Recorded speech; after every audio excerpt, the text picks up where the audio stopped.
All right, so today we're going to really get into SaaS SEO. Okay. And we're looking at this article from Brainzy SaaS Right. called From Content to Conversion, 8 SaaS SEO, Mistakes You Can't Afford to Ignore. Mm-hmm. I really like this article. Yeah, It's very thorough, it and is. it really kind of gets into the nitty-gritty of things that people Wow. can improve on their websites and in their marketing. Yeah, and I think what's so valuable about it is that it goes beyond just the technical aspects of SEO. Right. It delves into the psychology behind why we make these mistakes in the first place. Oh, absolutely. It's like it helps us understand our own biases and blind spots Mm-hmm. when it comes to marketing our SaaS products. Yeah, and they start off with this idea of ignoring user search intent, Right. which seems kind of obvious, Yeah, on the surface. but I think we've all been guilty of it Oh, absolutely. at some point. It's so easy to get caught up in our own little world, Right. We think everyone's searching for the exact same things that we are, but that's often not the case. Well, and they use this example of like a SaaS product that automates credit checks, Okay, but the company is targeting keywords like business checks. got it. Yeah. So they're attracting the wrong audience. Totally. Yeah, someone searching for business checks might be a small business owner, Right? literally just looking to order a paper check. Like from a check printing company. Exactly. Yeah. So you're not aligned at all. Not even on the same planet. And it really boils down to understanding the why behind a search. Okay, the why. Yeah, is it informational? Are they trying to find a specific website, or are they ready to buy? Okay, so how do we get better at understanding search intent? Well, it all starts with empathy. Okay. Putting yourself in the searcher's shoes. Okay. What problem are they trying to solve? Right. What language are they using to describe it? So it's not about what you want to tell them. Right. It's about what they need to hear. Exactly. And this leads perfectly into the second mistake they highlight. Focusing on features instead of solutions. I think we've all been there. Oh, yeah. We get excited about all the bells and whistles of our product. All the cool features. But we forget that customers are looking for solutions to their problems. They want to know what's in it for them. Right. Not just what your software can do. Right. And they contrast these two statements. Our CRM has advanced reporting capabilities. Okay. Versus gain insights into customer behavior and improve your sales strategy with our easy-to-use reporting tools. Much better. Yeah, it's subtle, It but makes all the difference. yeah. The second one speaks to the user's pain points and aspirations. Right. It paints a picture of how their life will be better Right. with your product.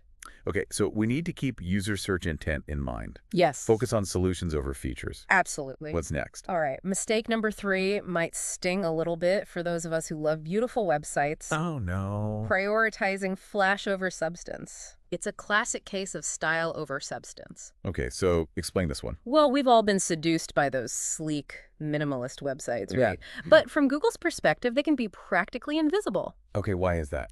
because Google sees the internet through text. Okay. So if you neglect things like meta descriptions, alt text for images, clear and concise descriptions, all that gorgeous design is lost on the search engine. It's like throwing an amazing party, You okay? but forgetting to send out the invitations. Nobody knows about it. Yeah, You exactly. need to have both the appealing aesthetics and the solid SEO foundation. The foundation is key. Absolutely. And speaking of foundations, mistake number 4 is something I think we've all struggled with at some point. Not knowing your customer. Yeah, this one goes beyond just SEO. It does. It's a fundamental marketing principle. Yes. You can't create effective content if you don't understand who you're talking to. It's like trying to sell ice to Eskimos. Exactly. They give this example of someone searching for best project management tool. It seems straightforward, but what led them to that search? What were they struggling with before? Maybe they were searching for how to improve team collaboration. Exactly. We need to understand the customer journey. Okay. What are their pain points? What are their goals? Right. And where are they in the buying process? Exactly. Are they just starting to explore solutions, or are they ready to pull the trigger? Okay, so it's not just about attracting traffic. Right. It's about attracting the right traffic. The traffic that's most likely to convert. Okay, so how do we make sure we're reaching the right people? Well, a lot of it comes down to content. Okay. And this brings us to mistake number 5. Choosing quantity over quality. Ooh, yeah, this is a big one. It's the content marketing equivalent of a fast food buffet.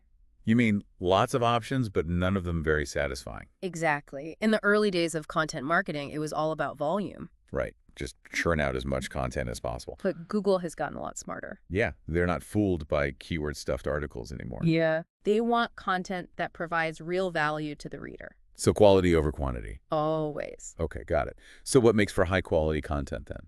Content that is original, well-researched, and truly answers the questions people are asking. Okay, so it's got to be helpful. It has to solve a problem or teach something new. And it can't just be a rehash of what everyone else is saying. Exactly. It needs to be unique and insightful. Okay, I think we need to dive a little deeper into content marketing. Yeah, we could do a whole deep dive on that topic alone. But for now, let's move on to mistake number 6. Which is neglecting user experience. UX. This is so important. Absolutely. A poor user experience can kill your SEO efforts. Okay, so what do we mean by user experience? It's everything from how easy your website is to navigate, to how quickly your pages load, to how visually appealing your content is. So it's about making sure the visitor has a pleasant experience on your website. Exactly. You want them to stick around, explore your content, and ultimately convert into a customer. And if they have a bad experience, they're going to bounce. And Google will notice. Yeah, high bounce rates are a red flag. They signal to Google that your website isn't providing value. So what are some key things to keep in mind when it comes to UX? Well, in 2025, mobile responsiveness is non-negotiable. Right, everyone's on their phones these days. Exactly. Your website needs to look good and function properly on all devices. Okay, so mobile friendliness is a must. Absolutely. And clear navigation is also key. Right, people should be able to find what they're looking for easily. And don't forget about page speed. Oh yeah, no one wants to wait around for a page to load. Especially on their phone. Yeah. So make sure your website is optimized for speed. Okay, UX is crucial. I think we've established that. Absolutely. What's mistake number 7? This one is a biggie. Not utilizing analytics. Data is king. It's like driving a car with your eyes closed. You're bound to crash. Exactly. You can't improve your SEO if you don't know what's working and what's not. So how do we open our eyes and start using analytics effectively? It starts with the right tools. Like Google Analytics? Yes, Google Analytics is a great place to start. And there's Google Search Console too. Right. Search Console gives you valuable insights into how Google sees your website. So you can see what keywords people are using to find us. Yes, and you can track your rankings over time. Okay, so analytics gives us the data we need to make informed decisions about our SEO strategy. It's like having a roadmap to success. Okay, I'm sold on analytics. Yeah. What's the final mistake we need to avoid? Number 8 brings us back to content. Poor content quality. We talked about quantity over quality. Right. But what are some specific things to watch out for when it comes to content quality? Well, first and foremost, avoid thin content. Thin content. Content that is short and lacks substance. Okay, so it needs to be comprehensive. It needs to provide real value to the reader. Okay, and what else? Avoid duplicate content. So don't just copy and paste from other websites. Exactly. Google penalizes websites for duplicate content. Makes sense. And finally, avoid keyword stuffing. Okay, so don't just cram a bunch of keywords into your content. It makes your content sound unnatural. And it's a turnoff for readers. Google can spot keyword stuffing a mile away. Okay, so we've covered the 8 SaaS SEO mistakes that BrainZ highlights in their article. Right, and we've talked about the importance of understanding user search intent, focusing on solutions over features, prioritizing substance over flash, knowing your customer, choosing quality over quantity, creating a great user experience, utilizing analytics, and producing high-quality content. It's a lot to digest. It is, but it's all essential for SaaS SEO success. Well, and I think it's important to note that BrainZ also provides some additional insights and statistics. They do, and those are really valuable. I think we should dive into those next. Sounds good to me. All right, so we've talked about those 8 SaaS SEO mistakes. Yeah. But now I want to look at those stats and facts that BrainZ included in the article. Yeah, those really kind of put things into perspective. Totally. And one of the stats that stood out to me was that websites with optimized landing pages can see conversion rates increase by up to 300%. Yeah, that's huge. 300%. Yeah. So what does an optimized landing page actually look like? Well, it's all about clarity and focus. The article really cautions against overloading your landing pages with too much jargon. Okay. Or flashy graphics or pushy calls to action. Okay. You want to really think about what action you want the visitor to take and then make that path crystal clear for them. So it's about guiding the user towards that specific goal. Exactly. And don't forget about social proof. Yeah. Testimonials, case studies, all those things that can really help boost your credibility and convince people to convert. Yeah, those little trust signals can make a big difference. Absolutely. So optimized landing pages, check. Check. What other data nuggets did we get? Well, they brought up something that I hadn't really considered before, which is user support. Okay. Apparently, companies with excellent support see customer retention rates increase by 90%.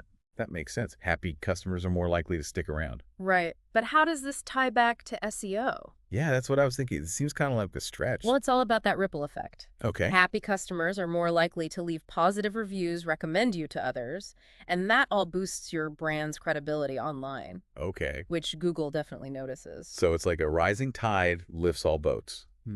Good customer support helps your overall brand, and then that in turn helps your SEO. Exactly. It's all connected. Okay, makes sense. Now, another stat that really hit home for me was the one about search results. You know how we always say you got to be on that first page? Oh, yeah. 75% of users never even scroll past the first page. Exactly. Huh. So if you're not on page 1, you're practically invisible.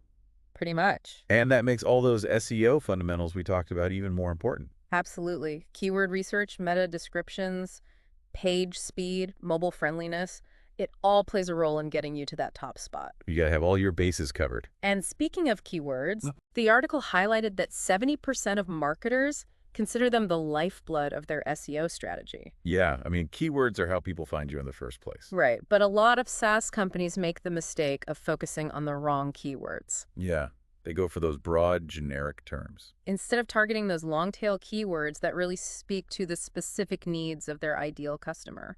So it's like casting a wide net but catching a bunch of fish you don't even want. Exactly. So what's the alternative? Long-tail keywords. Okay. So instead of just project management software, go for something like project management software for remote teams Okay. or agile project management tools for startups. So those long tail keywords are like laser beams. They target a very specific audience. Exactly. And you're more likely to attract people who are actually looking for what you offer. Makes sense. And when it comes to attracting the right audience, we can't forget about content. Yeah, content is still king Remember that stat about content marketing generating 3 times more leads? than traditional outbound marketing. Yeah, that one was crazy. But it's not just about churning out content for the sake of it. No, it has to be high quality content that provides real value, solves problems, answers questions. So establish your brand as a thought leader. Exactly. Give people a reason to stick around, engage with your brand, and ultimately become loyal customers.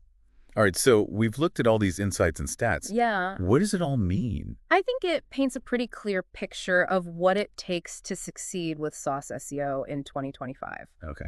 It's not just about technical tricks and quick hacks. No. It's about understanding your audience deeply and creating a holistic online experience that meets their needs at every stage of their journey. It's about using data to make better decisions and constantly experimenting and iterating to see what works. And it's about building a brand that people trust and want to engage with. So what does this all mean for you, dear listener? Right. What's one specific area you can focus on improving based on what we've discussed today? Is it maybe like finally diving into those analytics dashboards that you've been avoiding? Or maybe like totally revamping your landing pages to be super laser focused on conversions? Or taking a long, hard look at your content and being like, is this actually valuable Yeah. Does this actually provide value to my audience? to your audience? Yeah. It could even be something as simple as like refining your keyword strategy or making sure your website is mobile friendly. Right. The point is just to start somewhere. Pick one thing. Yeah, and commit to making a change.